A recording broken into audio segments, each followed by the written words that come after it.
बिस्मिल्लाहिर्रहमानिर्रहीम। शुरू अल्लाह के नाम से जो बड़ा मेहरबान नहायत रहम वाला है। मैं हूँ यासिर, आपका होस्ट और आपका दोस्त। उम्मीद करता हूँ आप सब खैर वाफियत से होंगे। आज बड़ी ही कुछ अहम तरीन और दिलचस्प किस्म की डेवलपमेंट्स हुई हैं, जिस पे DGISI के घर पर जो है वो छापा मारा गया है और वहाँ पर जो है वो बड़ी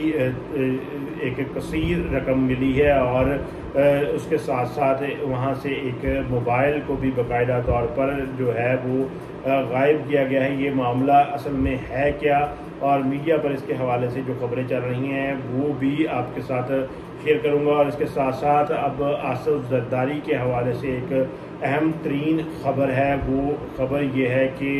आसिफ जरदारी को समझा जाता है कि ये सियासतदानों के भी सियासतदान हैं, जो गठजोड़ के बेताज बादशाह हैं। इस वक्त वो खुद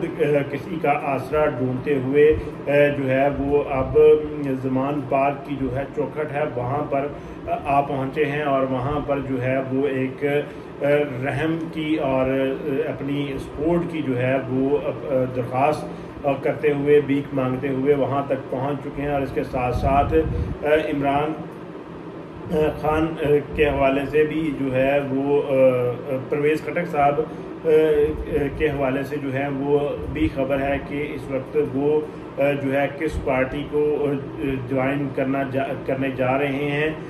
तो इस हवाले से कुछ तफसीलात हैं, उनका जो मामलात हैं वो तय पा चुके हैं, वो भी आपसे तफसीली शेयर करूँगा। अगर आपने चैनल को सब्सक्राइब नहीं किया तो बराए मेहरबानी चैनल को सब्सक्राइब कर लें और बेल आइकन को दबा दें ताकि हर आने वाली वीडियो आप तक पहले पहुंच सके। जैसा कि आप इस वक्त जानते हैं कि DGISI जो साबका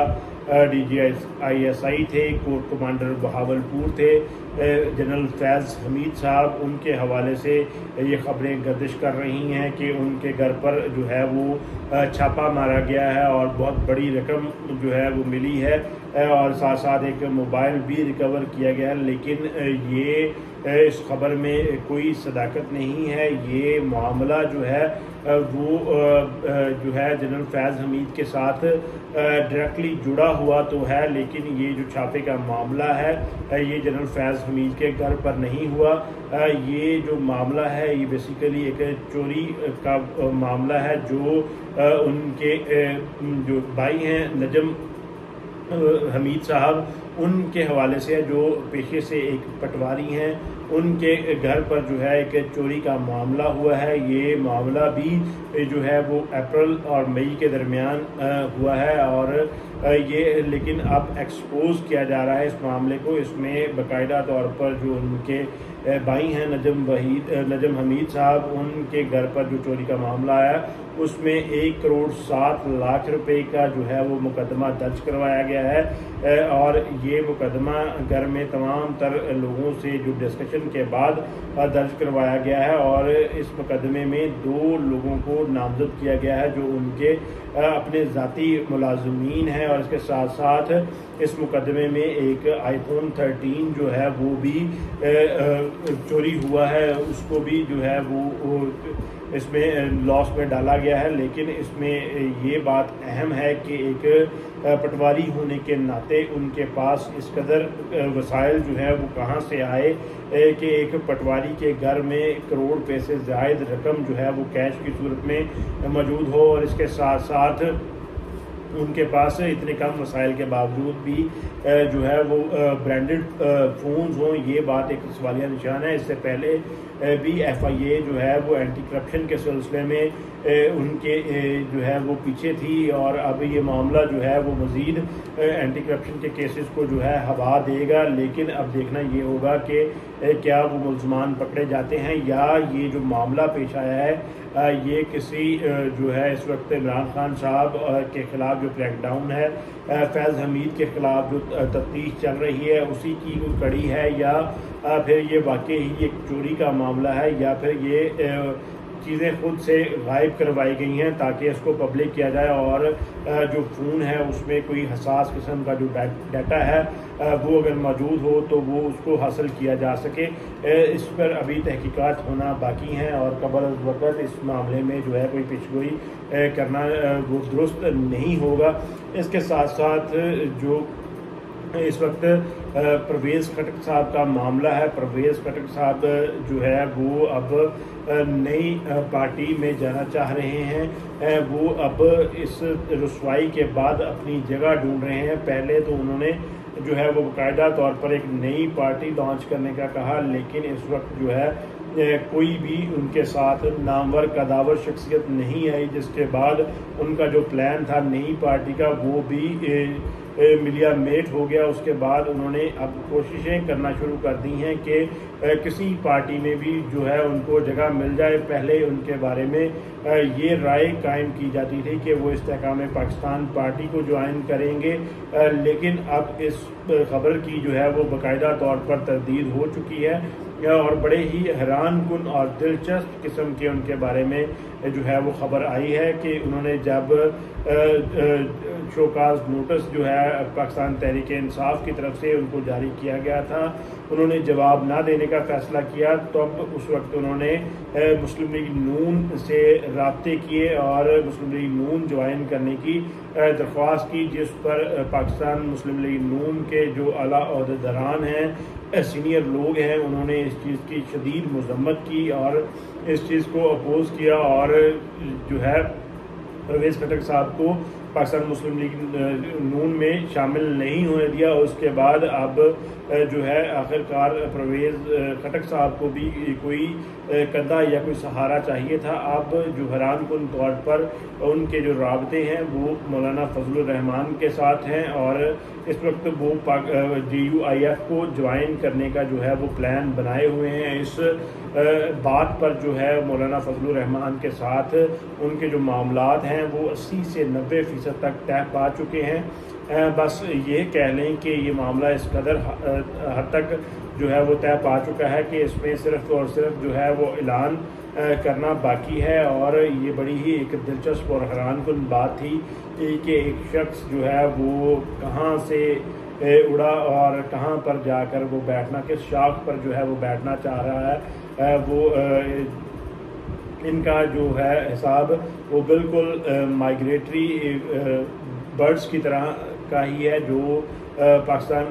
तहरीक इंसाफ के जो वज़ीर इत्तलात लगाए हैं सेक्रेटरी इत्तलात लगाए हैं, उनकी तरफ से भी इनके लिए माइग्रेटरी बर्ड्स का वर्ड यूज़ किया गया था। ये बिल्कुल उसी तरह के साबित हुए हैं और इन्होंने बहुत ही एक जो है वो खुश्क और जो नीचे की शाख है उसको चुना है, जिसको शायद बहुत जल्द जो है वो पाकिस्तान तहरीक इंसाफ काट फेंकेगी और अभी फ़िलहाल ये बहुत जल्द जो है इस चीज़ अपनी शमूलियत का ऐलान करने वाले हैं। और इसके साथ एक अहम और दिलचस्प खबर जो है वो इस वक्त आसिफ जरदारी साहब के हवाले से है, जिनको सियासत का बेताज बादशाह कहा जाता है, गठजोड़ का माहिर कहा जाता है और कहा ये जाता है कि जरदारी साहब हर गेम में जो है वो भारी साबित होते हैं, लेकिन अब अपने वो वजूद को बरकरार रखने के लिए, अपनी साख को बचाने के लिए वो इमरान खान साहब के दर पर जो है वो ठोकरें खाते फिर रहे हैं,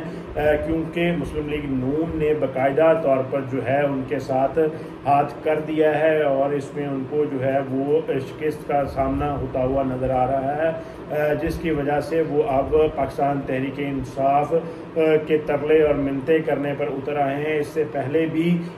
जो है वो पाकिस्तान पीपल्स पार्टी की तरफ से जो है वो एक ऑफ़र दी गई थी पाकिस्तान तहरीक इंसाफ को कि जो है वो मामलात को बैठकर सेटल डाउन किया जा सकता है। नदीम अफजल चंद की तरफ से ये बयानिया सामने आया था कि जो है पाकिस्तान तहरीक इंसाफ से भी जो है वो बात हो सकती है, लेकिन अब बाकायदा तौर पर जो है वो खुर्शीद शाह साहब को जो है इस बात के लिए अपॉइंट किया गया और खुर्शीद शाह साहब का जो पाकिस्तान पीपल्स पार्टी में इस वक्त किरदार है वो यही है कि जो उनके आका, जो उनके बादशाह कहेंगे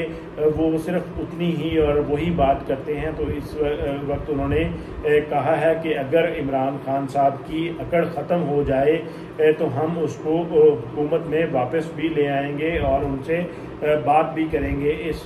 बात ने ये बात साबित की है कि इस वक्त पाकिस्तान पीपल्स पार्टी जो है वो चाहती है कि किसी तरीके से इमरान खान साहब से जो है वो मुज़ाकरात हो जाएं और मामलात सेटल डाउन हो जाएं, लेकिन इमरान खान साहब अपने अल्फाज पर, अपने मामलात पर जो है वो कायम व दायम हैं। वो बिल्कुल भी लचक नहीं दिखाने के लिए तैयार, जिसकी वजह से उन्होंने कहा कि अगर उनकी जो है वो अकड़ टूट जाए तो बात हो सकती है। ये बाकायदा तौर पर अब ज़मान पार्क का जो है वो दरवाज़ा खटखटा दिया गया है और इसको के लिए खुर्शीद शाह साहब को अपॉइंट किया गया है। इसके दो मकासद हैं। एक तो पाकिस्तान पीपल्स पार्टी को अपनी जो है वो बका की जंग भी लड़नी है, उनको अपना वजूद भी बरकरार रखना है, जिस वजह से उन्होंने इमरान खान साहब को ये ऑफ़र पेशकश दी है। लेकिन इसके साथ साथ ये भी इसमें मामला जो है वो मकसूद है कि नून लीग ने जो उनके साथ हाथ किया है, नून लीग ने जो दुबई प्लान में डिसाइड किया था, उसके बाद जो आज बाकायदा तौर पर प्रेस कॉन्फ्रेंस में हाथ किया है कि नून लीग हर जो हल्के से अपना उम्मीदवार खड़ा करेगी और भरपूर इलेक्शन लड़ेगी और जो है ताकतवरों के साथ अंदर खाते जो एक मीटिंग उन्होंने की है उस हवाले से जो है पाकिस्तान पीपल्स पार्टी की तरफ से नून लीग को जो है वो थ्रेट किया जा रहा है कि अगर आप हमारे साथ इस तरह से करेंगे तो हम भी जो है वो तहरीक इंसाफ की जाकर गोद में बैठकर आपके खिलाफ महाज खोलेंगे। और ये वही पाकिस्तान पीपल्स पार्टी और नून लीग है जो एक दूसरे को सड़कों पर घसीटने और पेट फाड़ने तक जाती थी और आज अपने मकासद के लिए हर हद तक जाने के लिए तैयार है। और आज जरदारी साहब की बाकायदा तौर पर शिकस्त नज़र आई है। और जो लोग कहते थे कि इमरान खान साहब को जो है सियासत नहीं आती, तो उन्होंने सियासत के बेताज बादशाह को, गठजोड़ के बादशाह को जो है वो अपनी चौखट पर आने के लिए मजबूर कर दिया है। और वो इस वक्त जो बादशाह समझा जाता था वो इमरान खान साहब की जो है वो मिन्नतें तरले कर रहा है कि किसी तरीके से उनके साथ कोलैबोरेशन करके अपनी जो बका है वो बचा सके, खा वो जो है सिंध के अंदर ही क्यों ना रहे। तो ये आज की कुछ अहम तरीन और दिलचस्प किस्म की डेवलपमेंट्स थी। मज़ीद डेवलपमेंट्स के साथ आपको अपडेट करता रहूँगा। और इस वीडियो के इख्तिताम पर अल्लाह से दुआ है, अल्लाह ताला हमारा और इस मुल्क का हामी नासिर हो। पाकिस्तान जिंदाबाद। अस्सलाम।